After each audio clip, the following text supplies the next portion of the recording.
നാട്ടിലേക്ക് പോകാൻ പ്ലാൻ ചെയ്യുന്നുണ്ടോ? അല്ലെങ്കിൽ വെക്കേഷൻ ട്രിപ്പ് ആലോചിക്കുകയാണോ? ഫ്ലൈറ്റ് ടിക്കറ്റിൻ്റെ നിരക്ക് കണ്ടിട്ട് ഞെട്ടിയിരിക്കുകയാണെങ്കിൽ ഞാൻ കാണിക്കാൻ പോകുന്നത് എങ്ങനെ സ്കൈ സ്കാനർ എന്നുള്ള വെബ്സൈറ്റ് ഉപയോഗിച്ച് ഏറ്റവും നല്ല നിരക്കിൽ ടിക്കറ്റ് കണ്ടെത്താം എന്നുള്ളതാണ്. ഓക്കെ, അതിന് ആദ്യം സ്കൈ സ്കാനർ വെബ്സൈറ്റ് തുറക്കുക. ഇവിടെ ഫ്രം എന്ന ഭാഗത്ത് നിങ്ങൾ ആരംഭിക്കുന്ന സ്ഥലം എന്നും ടു എന്ന ഭാഗത്ത് നിങ്ങളുടെ ഡെസ്റ്റിനേഷൻ ലൊക്കേഷനാണ് കൊടുക്കേണ്ടത്. പിന്നെ നമുക്ക് സെലക്ട് ചെയ്യേണ്ട ഡേറ്റ് എന്നാണ് ട്രാവൽ ഡേറ്റ്, അത് ചൂസ് ചെയ്യുക.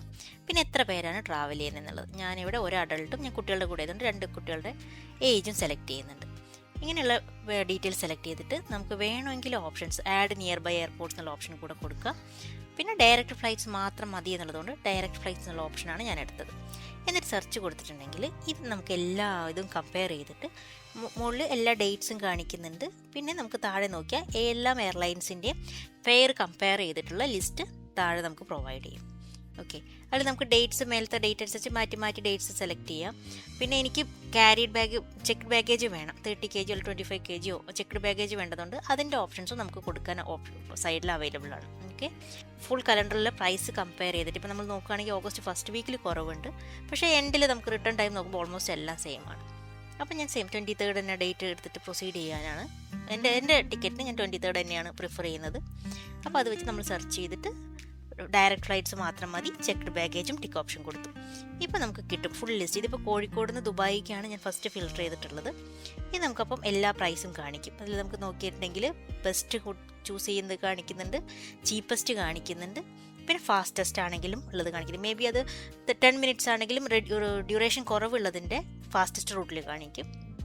പിന്നെ പ്രൈസ് ഏറ്റവും ചീപ്പസ്റ്റ് ആയിട്ടുള്ളത് അതും കാണിക്കുന്നുണ്ട്. ഇത് നമുക്ക് സൈഡിൽ നമുക്ക് ഒരു സോർട്ട് ഓപ്ഷൻ ഓൾസോ അവൈലബിൾ ആണ്. അല്ലെങ്കിൽ നമുക്ക് നെക്സ്റ്റ് നോക്കാം. ഇപ്പോൾ കോഴിക്കോട് മാറ്റി ഞാൻ കൊച്ചിയിൽ ട്രൈ ചെയ്ത് നോക്കുവാണേ. പ്രൈസിന് വേരിയൻസ് ഉണ്ടാവും. നമ്മളിപ്പോൾ നിയറസ്റ്റ് എയർപോർട്ട് കൊടുത്താലും കൊച്ചി വെച്ച് ട്രൈ ചെയ്യുമ്പോൾ നമുക്ക് വേറെ കിട്ടും. ഇതിപ്പോൾ കൊച്ചി തൊട്ടിട്ട് ദുബായ് വരെ ട്രൈ ചെയ്യുമ്പോൾ ഫസ്റ്റ് കാണിക്കുന്നത് എമിറേറ്റ്സിൻ്റെയൊക്കെ അത് പേയബിൾ, അത് അവർ പ്രീമിയം ആയിട്ടുള്ള ഫ്ലൈറ്റ്സ് ആണ് കാണിക്കുന്നത് സജസ്റ്റഡ് ആയിട്ട്. അതല്ലാതെ താഴത്തേക്ക് നോക്കിയിട്ടുണ്ടെങ്കിൽ നമുക്ക് അഗെയിൻ ഇൻഡിഗോയുടെയും എയർ ഇന്ത്യയുടെയും എല്ലാ വെബ്സൈറ്റ്സിൻ്റെയും പ്രൈസ് കമ്പയർ ചെയ്തിട്ടുള്ള ലിസ്റ്റ് താഴെ കാണിക്കും. നമുക്കവിടെ സോർട്ട് ചെയ്യാം. ചീപ്പസ്റ്റ് പ്രൈസ് ബേസ്ഡ് വേണമെങ്കിൽ അത് ആ ഓപ്ഷൻസും സോർട്ട് ചെയ്യുന്നതിലും ഓപ്ഷൻ അവൈലബിൾ ആണ്. അപ്പോൾ ഞാനെപ്പോഴും പ്രൈസ് ലെസ്സാണ് നോക്കുന്നത്. ഹവേഴ്സ് ഇപ്പോൾ കുറച്ച് കൂടിയാലും അല്ലെങ്കിൽ മിനിറ്റ്സ് കുറച്ച് കൂടിയാലൊന്നും ഞാൻ അത്ര ബോധേഡല്ല. അപ്പം നമുക്കത് ഇനിയിപ്പം കൊച്ചി ടു അബുദാബി ട്രൈ ചെയ്യാം. അത് എല്ലാ എയർപോർട്ടും ലിസ്റ്റഡ് ആയിരിക്കും. നമുക്ക് സോഴ്സും ഡെസ്റ്റിനേഷനും മാറ്റിയിട്ടിട്ട് ഇതൊരു എവിടെയെങ്കിലും എവിടെയെങ്കിലും വെച്ച് നോട്ട് ചെയ്ത് വെക്കുകയാണെങ്കിൽ നമുക്ക് ഓർമ്മയിൽ നിൽക്കും ആദ്യം കിട്ടിയ പ്രൈസ് ഏതാ പിന്നെയുള്ള പ്രൈസ് ഏതാ എന്നുള്ളത് നമുക്ക് കമ്പയർ ചെയ്തിട്ട് നോക്കാൻ പറ്റുന്നതാണ്. അപ്പോൾ ഇങ്ങനെ റാൻഡമായിട്ട് എല്ലാം നിയറസ്റ്റ് ഡേറ്റ്സിലത്തെ ഫുൾ ലിസ്റ്റ് കാണിക്കുന്നുണ്ട്. എല്ലാ ലൊക്കേഷനിലത്തെയും മാറ്റി അടുത്തടുത്തുള്ള എയർപോർട്ട്സ് മാറ്റി ട്രൈ ചെയ്തിട്ട് അങ്ങനെ സെർച്ച് ചെയ്യാൻ പറ്റും. അപ്പോൾ ഒരു ക്രോസ് ആയിട്ട് 3-4 ടൈംസ് നമ്മൾ ട്രൈ ചെയ്ത് നോക്കണം. ഇത് നമ്മൾ നോർമൽ വർക്കിംഗ് ഡേയ്സിൽ ട്രൈ ചെയ്യുന്നതും സംടൈംസ് വീക്കെൻഡ്സിൽ ട്രൈ ചെയ്യുമ്പോഴും പ്രൈസിൽ വേരിയൻസ് ഉണ്ടാവാറുണ്ട് കേട്ടോ. അപ്പം ഞാനെപ്പോഴും വർക്കിംഗ് ഡേയ്സ് ആണ് ഇത് ഫ്ലൈറ്റ് ഹണ്ടിങ്ങിന് പ്രിഫർ ചെയ്യുന്നത്. ഇപ്പോൾ വെനസ്ഡേ ട്യൂസ്ഡേ അങ്ങനെയൊക്കെ മോർണിംഗ് ടൈമാണ് ഞാൻ കൂടുതലും പ്രിഫർ ചെയ്യുക. അപ്പോൾ നമ്മൾ ഓരോ ലൊക്കേഷനും മാറ്റിയിട്ട് എഗെയിൻ നിയർ ബൈ എയർപോർട്ട്സും ഇതൊക്കെ ആൾക്കാരെയൊക്കെ ആഡ് ചെയ്ത് നമുക്ക് ട്രൈ ചെയ്ത് നോക്കാം. ഇപ്പം അത് വെബ് പേജ് ടോട്ടലി ക്ലോസ് ആയി എന്തെങ്കിലും കാരണവശാൽ ക്ലോസ് ആയി പോയിട്ടുണ്ടെങ്കിൽ നമ്മൾ വീണ്ടും ഫിൽട്ടർ ചെയ്ത് അപ്ലൈ ചെയ്യേണ്ടി വരും. ഓക്കെ, അങ്ങനെ നമ്മൾ നോക്കിയിട്ട് നമുക്ക് ഏതാണ് ഇപ്പം എൻ്റെ നാട് മലപ്പുറമാണ്. അപ്പോൾ എനിക്ക് കോഴിക്കോടാണ് ആക്സസ് ഈസി ആണെങ്കിലും പക്ഷേ ഫ്ലൈറ്റിൻ്റെ റേറ്റ് നോക്കുമ്പോൾ സംടൈംസ് എനിക്ക് കൊച്ചിയാണ് കുറച്ചും കൂടെ ഫ്ലൈറ്റ് റേറ്റ് കുറഞ്ഞ് കിട്ടാറുള്ളത് കേട്ടോ. എന്ന് വെച്ചാൽ കൂടുതൽ എയർലൈൻസ് ഉള്ളതിൻ്റെയും ഒക്കെ ആയിരിക്കാം. സിറ്റുവേഷൻ അങ്ങനെ ഡിപ്പെൻഡ് ഓൺ സിറ്റുവേഷൻ അല്ലേ. അപ്പം ഈ ജൂലൈ ഓഗസ്റ്റ് എന്ന് പറയുമ്പം എപ്പോഴും ഹയസ്റ്റ് റേറ്റ് കാണിക്കുന്ന സമയമാണ്. ഇപ്പം ഞാൻ റിട്ടേൺ ടിക്കറ്റ് മാത്രമാണ് നോക്കിക്കൊണ്ടിരിക്കുന്നത്. 1 way അങ്ങോട്ടുള്ളത് ഓൾറെഡി എടുത്തിട്ടുണ്ടായിരുന്നു. ഇപ്പോൾ അതെല്ലാം റൗണ്ട് ട്രിപ്പ് വേണമെങ്കിൽ അതും നമുക്കിവിടെ സെർച്ച് ചെയ്യാനുള്ള ഓപ്ഷൻ ഉണ്ട്. നമ്മൾ ഫസ്റ്റ് സെർച്ച് കൊടുക്കുമ്പോൾ റൗണ്ട് ട്രിപ്പ് എന്ന് കൊടുത്ത് ഫ്രം ആൻഡ് ടു ലൊക്കേഷൻ കൊടുത്തിട്ടുണ്ടെങ്കിൽ അപ്പോൾ 2 way ടിക്കറ്റ്സും നമുക്ക് ഒരേ ഇതിൽ തന്നെ നമുക്ക് ഫിൽട്ടർ ചെയ്ത് കാണിച്ചു വരും കേട്ടോ. പക്ഷേ ഇപ്പോഴത്തെ ടിക്കറ്റ് റേറ്റ്സൊക്കെ ടോട്ടലി ഭയങ്കര ഹൈ ആയിട്ട് നിൽക്കുന്നതുകൊണ്ട് ഞാൻ ഇപ്പോൾ 1 way ആണ് എടുക്കുന്നത്. റിട്ടേൺ ടിക്കറ്റ് മാത്രമാണ് ഞാൻ നോക്കിക്കൊണ്ടിരിക്കുന്നത്. അപ്പം നമ്മളിങ്ങനെ പ്രൈസ് നോക്കി ചീപ്പസ്റ്റ് വണ്ണൊക്കെ സെലക്ട് ചെയ്തപ്പം ഇപ്പം ഇതുവരെ നോക്കിയതിൽ എനിക്ക് ഏകദേശം ഇതാണ് ഇപ്പോൾ ലാസ്റ്റ് ഒരു എയർ ഇന്ത്യയുടെ ഫ്ലൈറ്റ് കോഴിക്കോട് നിന്ന് ഷാർജയിലേക്ക്. ഞാൻ സ്റ്റേ ചെയ്യുന്ന ഷാർജയാണ്, അപ്പോൾ എനിക്ക് നിയറസ്റ്റ് ഏതാണ്. ഞാൻ ഫിൽറ്ററിൽ ദുബായ് ഇട്ടിട്ടുണ്ടെങ്കിലും പക്ഷേ നിയറസ്റ്റ് എയർപോർട്ട് എന്നുള്ള രീതിയിൽ വന്നിട്ടുള്ളത് എനിക്ക് കിട്ടിയപ്പം ഷാർജയാണ്. അപ്പോൾ ഇതുവരെ കണ്ടതിൽ വെച്ചിട്ട് എനിക്ക് ഏറ്റവും കുറവായിട്ട് കിട്ടിയിട്ടുള്ളത് കേട്ടോ. എന്നാലും റാൻഡായിട്ട് നോക്കുന്നുണ്ട്. റാസൽ ഖൈമ ആയാലും കുഴപ്പമില്ല, ഫുജേറ ആയാലും കുഴപ്പമില്ല, നമുക്ക് എവിടെയാണ് ചീപ്പസ്റ്റ് ഫ്ലൈറ്റ് എന്നുള്ളത് മാത്രമാണ് നമ്മുടെ പോയിന്റ്. പക്ഷേ ഞാൻ ആഡ് നിയർ ബൈ ഓപ്ഷൻ കൊടുത്തിട്ടുള്ളത് കൊണ്ട് ഞാൻ റാസൽ ഖൈമയായിട്ട് കൊടുത്തപ്പോഴും എനിക്ക് കാലിക്കറ്റ് ടു ഷാർജ തന്നെയാണ് എനിക്ക് കാണിക്കുന്നത്. പിന്നെ ഓപ്ഷൻസ് ഫ്ലെക്സിബിൾ ഡേറ്റ്സ് എടുത്ത് നോക്കുമ്പോൾ മറ്റേ അതർ ഡേറ്റ്സിലൊക്കെയുള്ള ഫ്ലൈറ്റ് റേറ്റ്സ് നമുക്ക് കാണിക്കുന്നുണ്ട്. പക്ഷേ ഡയറക്റ്റ് ഫ്ലൈറ്റ്സ് ഓപ്ഷൻ എടുക്കുമ്പോൾ സെയിം പ്രൈസ് തന്നെയാണുള്ളത്, ഓൾമോസ്റ്റ് സെയിം ആണ്, വലിയ ചേഞ്ച് ഒന്നും കാണുന്നില്ല. അപ്പോൾ നമുക്ക് എന്താണെങ്കിലും ഇപ്പോൾ ഇതിൽ ഞാനിപ്പോൾ 1600 അത് ഓപ്ഷൻ പ്രൊസീഡ് ചെയ്യാൻ വേണ്ടി പോവുകയാണെങ്കിൽ അത് ഞാൻ സെലക്ട് എന്ന് പറഞ്ഞിട്ട് ക്ലിക്ക് ചെയ്യാണ്. അപ്പോൾ അത് നമ്മുടെ നെക്സ്റ്റ് പേജിലേക്ക് കൊണ്ടുപോകും. അതിൽ നമുക്ക് ഇത് ആക്ച്വലി പ്രൊവൈഡ് ചെയ്യുന്ന ഈ ടിക്കറ്റ്സ് പ്രൊവൈഡ് ചെയ്യുന്ന വെബ്സൈറ്റ്സും അവിടെ ഓരോ വെബ്സൈറ്റിലുള്ള പ്രൈസസും നമുക്ക് ഡിഫറെൻ്റ് ആയിട്ട് കാണിക്കും. ഇപ്പോൾ trip.com ഉണ്ട്, സോളാർ ട്രിപ്പ് ഉണ്ട്, budget air, my tickets, make my ട്രിപ്പൊക്കെ ഭയങ്കര നമ്മൾ ഫെമിലിയർ ആയിട്ടുള്ള വെബ്സൈറ്റ്സ് ആണ്. പക്ഷേ നമുക്ക് ഒരു ഇവിടെ നോക്കാം, സ്റ്റാർ കാണിക്കുന്നുണ്ട്. ഇപ്പോൾ trip.com നല്ല സ്റ്റാർ ആയതുകൊണ്ട് ഞാൻ trip.com എന്നുള്ള സൈറ്റ് വെച്ചിട്ട് തന്നെ പ്രൊസീഡ് ചെയ്യാമെന്ന് വിചാരിച്ചു. അപ്പോൾ അതിൽ സെലക്ട് ചെയ്യുമ്പോൾ നമുക്ക് വീണ്ടും ഓപ്ഷൻസ് ഉണ്ട്. അതിൽ എക്കണോമി വേണോ അല്ലെങ്കിൽ ഇപ്പോൾ ക്യാൻസലേഷനൊക്കെ അഡീഷണൽ ചാർജസ് നമുക്ക് ചെറിയ വേരിയൻസ് ആണ്. 1600 എന്നുള്ളത് 1629 ആവുന്നുണ്ട്, 665 ആവുന്നുണ്ട്. ഞാൻ ബേസ് പ്രൈസ് തന്നെ വെച്ചിട്ട് പ്രൊസീഡ് ചെയ്യുവാണ്, എക്കണോമി വെച്ചിട്ട് തന്നെ പ്രൊസീഡ് ചെയ്യുവാണ്.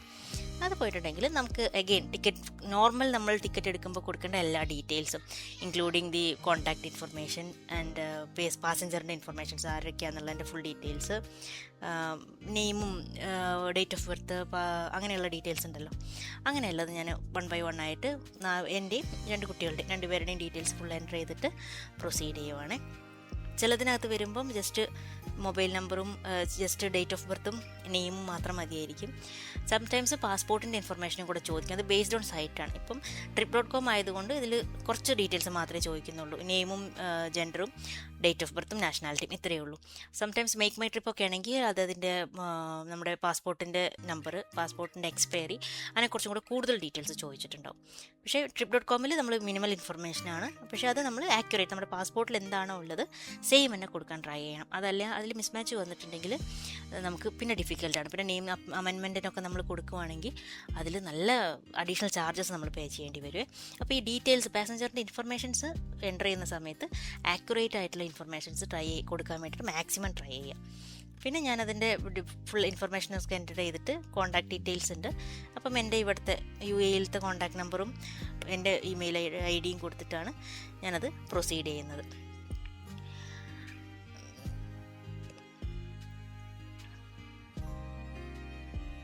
പിന്നെ നമുക്കതിൻ്റെ ഡീറ്റെയിൽസ് ഇൻഫർമേഷൻ എന്തൊക്കെ, ബാഗേജ് അലവൻസ് എന്തൊക്കെയാണ്, ഇതെല്ലാം നമുക്ക് ബിഫോർ പ്രൊസീഡിങ് അല്ലെങ്കിൽ പേയ്മെൻറ്റിന് മുന്നത്തെ നമുക്ക് എല്ലാം റിവ്യൂ ചെയ്യാം.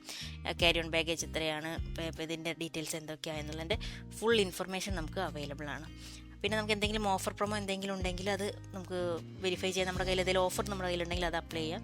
അൺഫോർച്ചുനേറ്റ്ലി എൻ്റെ അടുത്ത് ഒന്നുമില്ല, അപ്പോൾ പിന്നെ എനിക്കൊന്നും ചെയ്യാനില്ല. അപ്പം 1600 വെച്ചിട്ടാണെങ്കിൽ പിന്നെ ടോട്ടൽ എനിക്ക് കാണിക്കുന്നത് ടോട്ടൽ എമൗണ്ട് 3 പേരുടെ ടിക്കറ്റിന് 4799, അതായത് നിയർ 4800 നമ്മൾ എൻ്റെ ഇതിൽ പ്രൈസ് കാണിക്കുന്നുണ്ട്. ഇനി ഇവിടുന്ന് ഞാൻ നെക്സ്റ്റ് കൊടുക്കുവാണ്. നെക്സ്റ്റ് കൊടുത്തിട്ടുണ്ടെങ്കിൽ ബാഗേജ് പ്രൊട്ടക്ഷൻ ചോദിച്ചിട്ടുണ്ട്. ഞാൻ അതിന് ഒന്നും വേണ്ട, ബേസ് പ്രൈസ് വെച്ചിട്ട് തന്നെ പ്രൊസീഡ് ചെയ്യാണ്.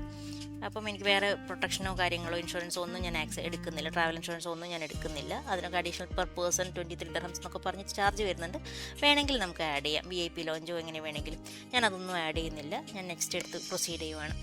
പിന്നെ ലാസ്റ്റ് ഇത് നമ്മുടെ ഫൈനൽ സ്റ്റേജാണ്. അപ്പോൾ നമുക്കിതിൽ കാണിക്കാം, മാസ്റ്റർ കാർഡ് ക്രെഡിറ്റ് കാർഡ് ആണെങ്കിൽ അഡീഷണൽ ചാർജ് ഒന്നുമില്ല. വേറെ വിസ ക്രെഡിറ്റ് കാർഡോ അല്ലെങ്കിൽ ഇപ്പോൾ ടാബി അങ്ങനെയൊക്കെയുള്ളത് യൂസ് ചെയ്യുകയാണെങ്കിൽ ഒരു 241 dirhams അഡീഷണൽ കൺവെൻസ് ഫീ വരുന്നുണ്ട്. നമുക്കിവിടെ വെച്ചിട്ട് ആപ്പിൾ പേയോ അല്ലെങ്കിൽ direct credit card information enter ചെയ്തിട്ടോ നമുക്ക് പേയ്മെൻറ്റ് കംപ്ലീറ്റ് ചെയ്തിട്ടുണ്ടെങ്കിൽ നമ്മുടെ ടിക്കറ്റ് നമുക്ക് കൺഫേം ആയിട്ടുണ്ടാവും. നല്ല കുറഞ്ഞ റേറ്റിൽ ടിക്കറ്റൊക്കെ എടുത്തിട്ട് വെക്കേഷൻ എൻജോയ് ചെയ്തോളൂ. Thank you.